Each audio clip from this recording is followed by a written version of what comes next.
Olá a todos e todas. Vamos aqui fazer essa leitura sobre a lunação de agosto, que iniciou no dia 4 de agosto e vai até a próxima lua nova, em 2 de setembro, para as pessoas que nasceram na fase minguante côncava.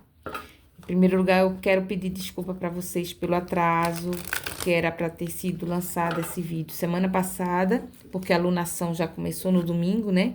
Mas a gente ainda tem bastante lunação. Vamos até o dia 2 de setembro com essa leitura, né? Com essa previsão, com essa tiragem aqui. Para quem está chegando agora e não está entendendo sobre o assunto, que eu tenho aí na descrição, vai aí na descrição do vídeo, tem um link falando sobre a importância de se conhecer o signo da fase lunar, como você chega nessa fase lunar do seu nascimento. Porque assim, o que eu trago para vocês são estudos lunares, e nos meus estudos lunares eu percebo que a fase da lua em que a gente nasceu, ela também indica características pessoais e formas de lidar com o mundo, com essa dimensão aqui, né? E, portanto, eu faço assim uma leitura a cada lunação, que é a cada lua nova. Uma lunação, ela começa numa lua nova, ela vai até a outra, dura mais ou menos uns 28 a 29 dias. Eu faço uma leitura para esses signos das fases lunares, e nós temos 8 fases. Então, temos, além das 4 fases principais, temos as 4 fases intermediárias, e a vivência de cada lunação, ela será de acordo com as características do nosso signo de fase lunar, certo? Você calcula aí, se você chegou agora e não sabe ainda, eu no vídeo ensino como você chega, e assiste ao seu vídeo. Então, sejam bem-vindas, sejam bem-vindos. Quem gostar do conteúdo e não se inscreveu ainda, convido a se inscrever e acompanhar. E vamos lá para a leitura dessa alunação de agosto para as pessoas nascidas na fase minguante côncava, que é uma fase, essa fase que ela começa 2 dias, mais ou menos, aproximadamente, anteriores à lua nova em seu ápice. É uma fase curta e é uma fase que designa pessoas muito sensíveis, muito sensitivas e muito bruxas. Inclusive, essa é uma fase conhecida na bruxaria como lua negra. Como é que será para as pessoas, universo, nascidas na fase minguante côncava, a lua negra? Como será essa lunação de agosto? Síntese. A lunação que vai de 4 de agosto a 2 de setembro.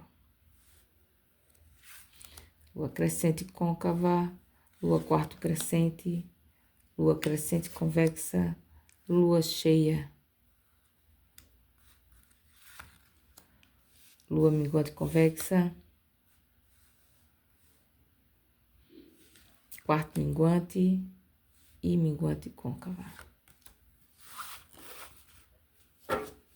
E aqui o método de tiragem é baseado na mandala lunar, com todas as fases, para a gente ver também por períodos esse mês lunar, que também chamamos de lunação. Opa, spoiler, deixa eu ver a síntese antes. 5 de espadas, 10 de espadas, 4 de pentáculos, rainha de copas, cavaleiro de pentáculos, 2 de espadas,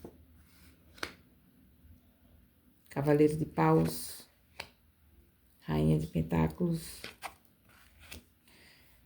pajem de copas. Então, é um período de luta, né? Eu começo a leitura vendo esse eixo aqui, a síntese, né? A síntese da alunação, e o eixo início da alunação, ápice da alunação, que é a lua cheia, certo? Então, me parece aqui, assim, que tem questões aqui muito relacionadas ao ego que você vai precisar enfrentar nessa alunação. Assim, a gente tá sempre, todo mundo tá sempre enfrentando questões relacionadas ao ego. E quando eu falo questões relacionadas ao ego, é entendendo o seguinte: todos nós temos um ego, e esse ego, ele é uma forma necessária da gente saber lidar com o mundo, com o externo, com essa existência. E o problema não é o ego em si, mas é o lugar que ele vai ocupar na nossa existência as coisas que a gente precisa lidar através da nossa consciência superior, ao invés de lidar com a nossa consciência superior, lidar com o nosso ego, certo?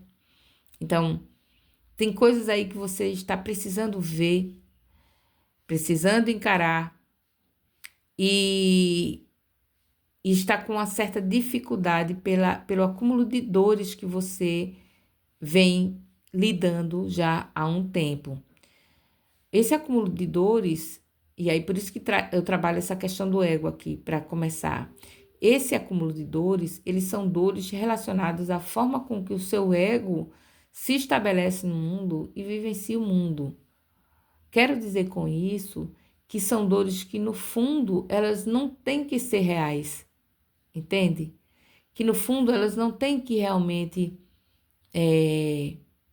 dificultar a sua existência ou problematizar a sua existência. Essa problematização que existe aí é muito mais um jogo de ego, do seu ego com o ego das pessoas com quem você convive, por exemplo, do que realmente o que pode determinar a sua consciência superior dentro do mundo. Então, há um convite aqui para você olhar ao que você está segurando mentalmente, sabe?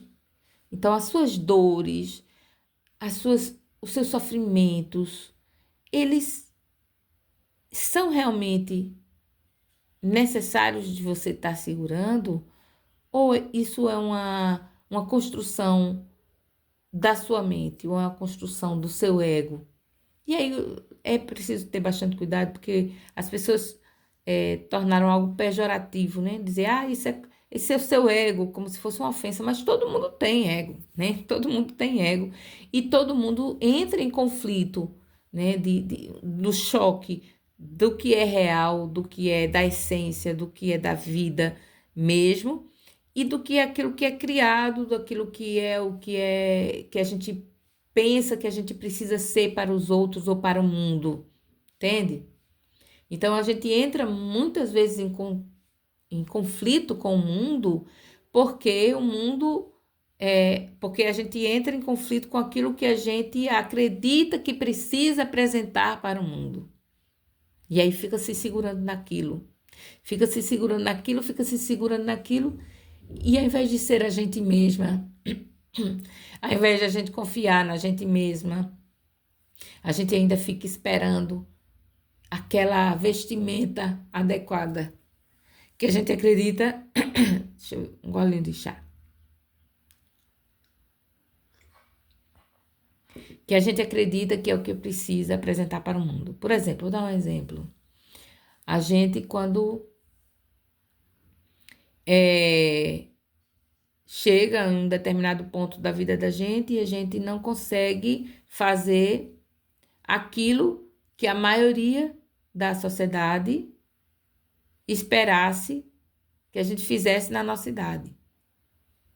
Uma pessoa, uma mulher que se dedicou, por exemplo, mais ao trabalho, não se dedicou tanto à formação familiar, aí chega nos seus 35, 36, 38 anos, está solteira, sem filhos, e aí entra em sofrimento.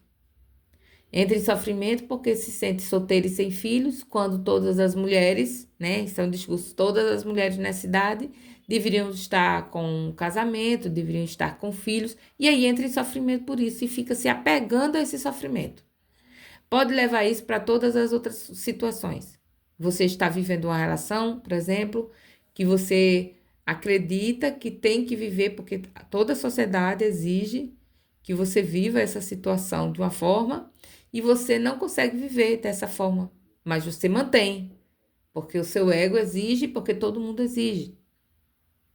Outro exemplo, também ligado à maternidade, de que você, por ser mulher e por ser mãe, tem que abdicar das coisas da sua vida, ou tem que se desdobrar em favor e em merecimento dos filhos, porque você é mãe. E aí o seu ego diz, não, eu sou mãe, todo mundo está esperando que eu como mãe seja assim, então eu tenho que ser assim. Aí o que é que acontece? Você abraça o sofrimento e fica sofrendo com ele junto, ali abraçadinha, não larga o sofrimento. Entende? Vai pensando aí nas várias possibilidades da tua vida. Todo mundo espera que eu seja de um jeito, eu tenho que ser desse jeito, eu tenho que ser o inteligente, eu tenho que ser o melhor, eu tenho que ser a compreensiva, eu tenho que ser. E aí, nisso de eu tenho que ser, porque todo mundo espera isso, porque no meu ego eu tenho que me apresentar assim, e aí você se vê em sofrimento. Só que aí a alunação, ela está dizendo assim, que chegou e passou da hora de você largar essa dor.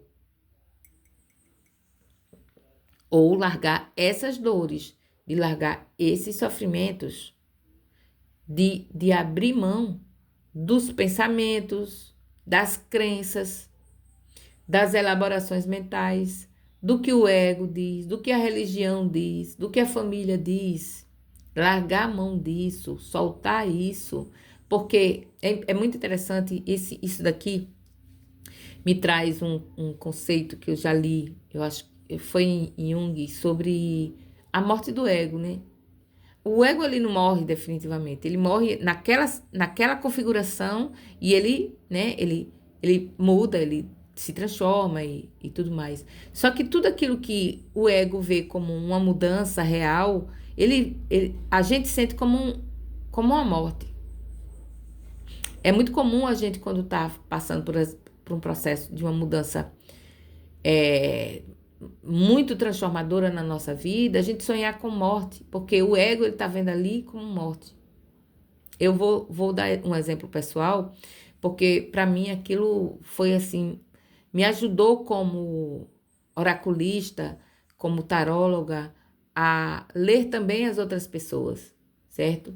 Eu tinha terminado um relacionamento de um bom tempo e estava sofrendo muito.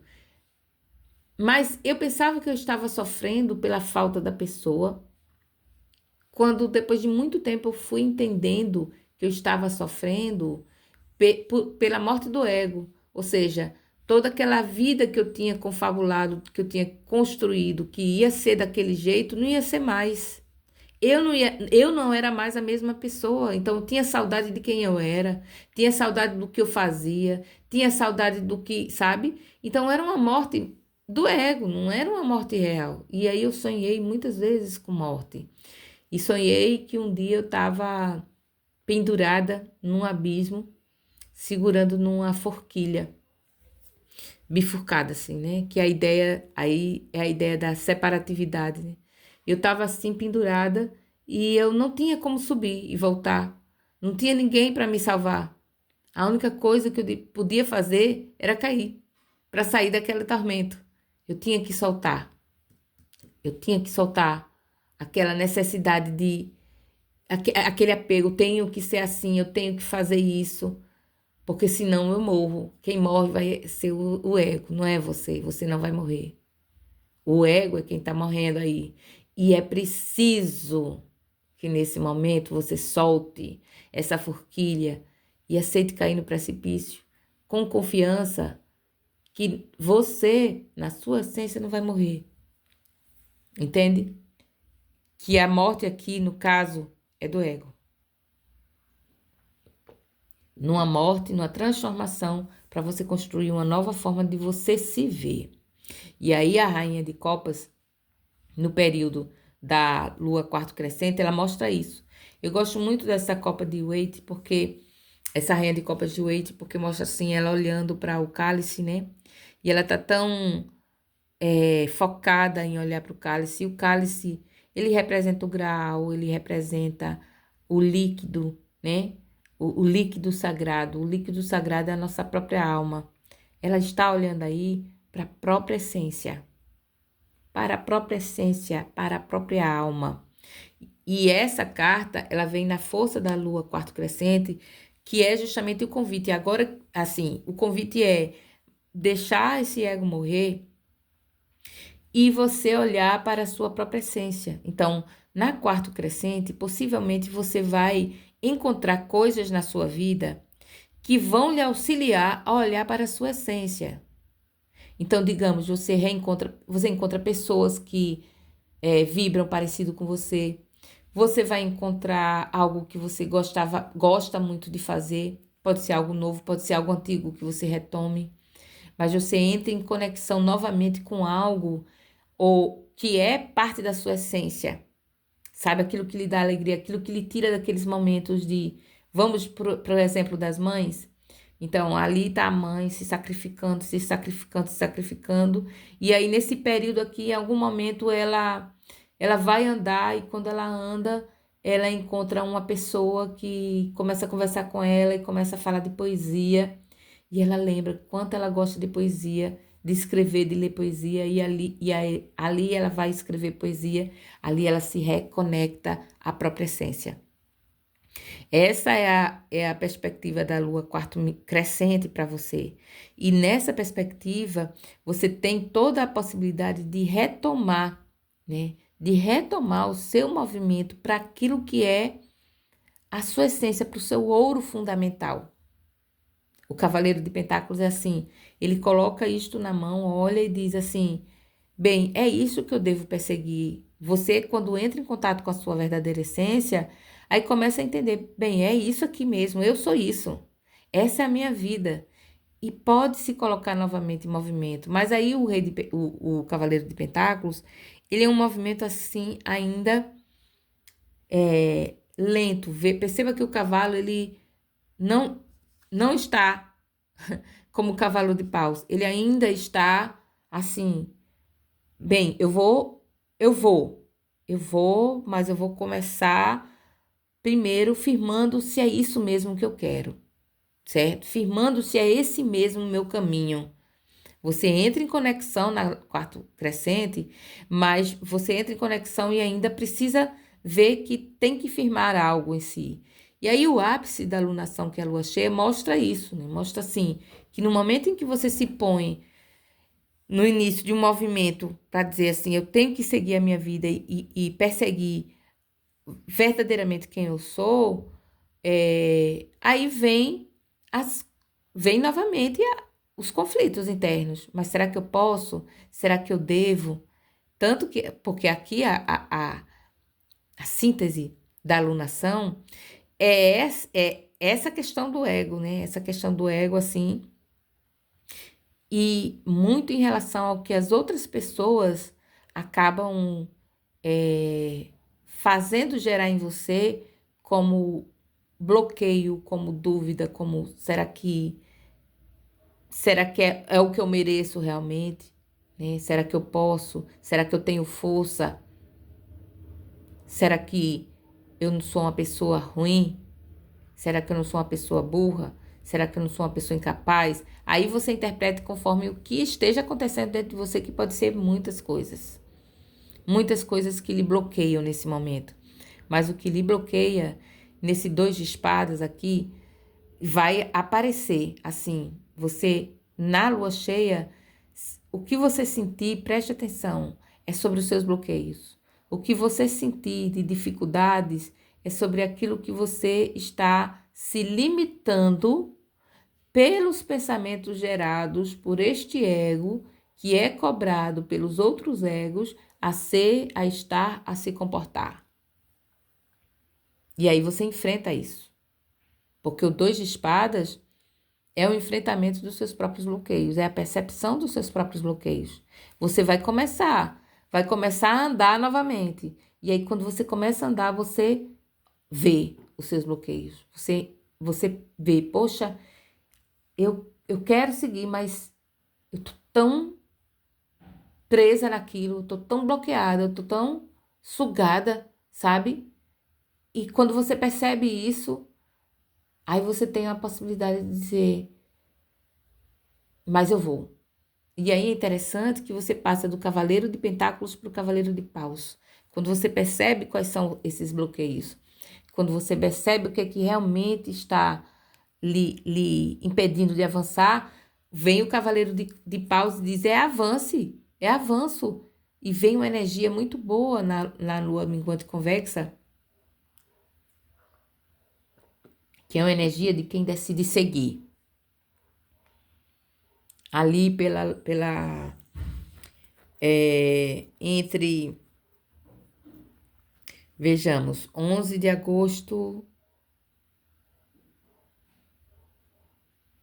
18, do dia 22 em diante, mais ou menos de agosto, você tem essa energia de avanço.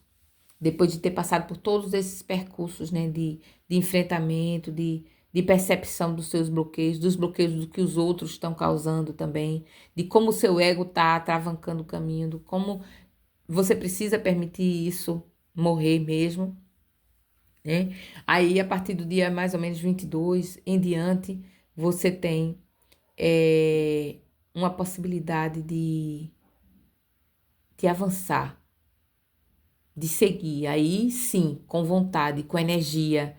Porque aqui você começa a avançar na crescente convexa, começa a avançar, mas avança assim, ainda lentamente, pisando direitinho para saber se é isso, buscando ter certeza. Mas depois de você entender na lua cheia quais são realmente os seus bloqueios, você tem a chance de você botar um gás aí, e é o período de você realmente seguir. Então, ficar atento, atenta, para nesse período, logo após a lua cheia, 2 dias após a lua cheia, quando você entra na minguante convexa, que é um período muito bom para você dar seguimento a algo.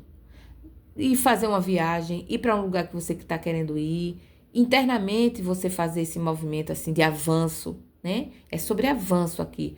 E é interessante porque a minguante convexa é uma fase lunar que ela também é chamada de lua disseminadora. Ela está associada à energia do vento.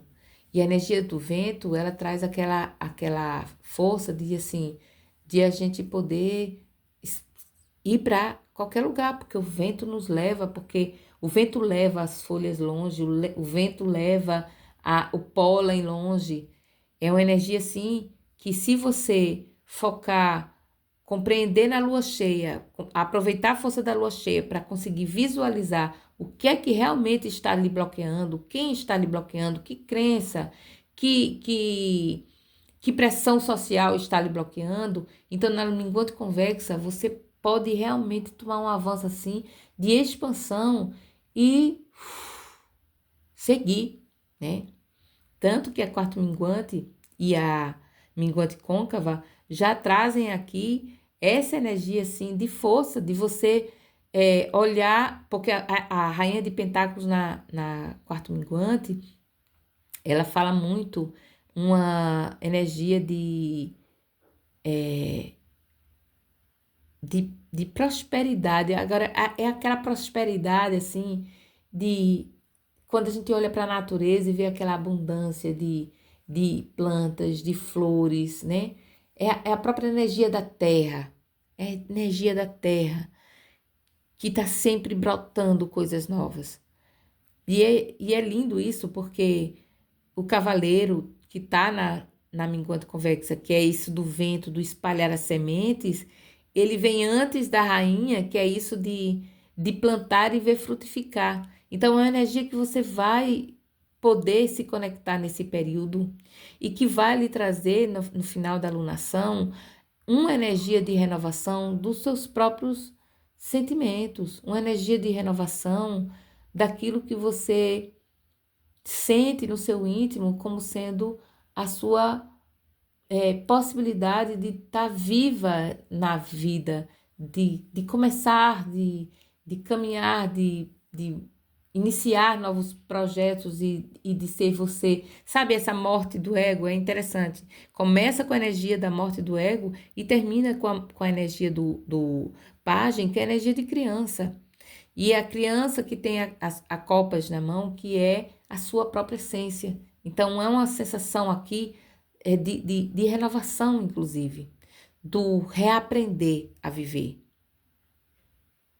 Reaprender a viver, viu? Me veio aquela música que Bethânia canta, Agora é Brincar de Viver, né? Eu vou colocar aqui no título até, um trecho dessa música, no título do seu vídeo. Escuta essa música, que ela tá me vindo como indicação, assim, de compreensão do que é esse período de lunação para você, certo? É uma alunação, assim, bem intensa, porque ela começa com a energia de morte, mas ela termina com a energia de criança, do começar. E começar a partir do coração, certo? Não a partir das pressões egóicas, nem suas, nem de outras pessoas com quem você está envolvida ou envolvido. É isso. Boa sorte e até a próxima.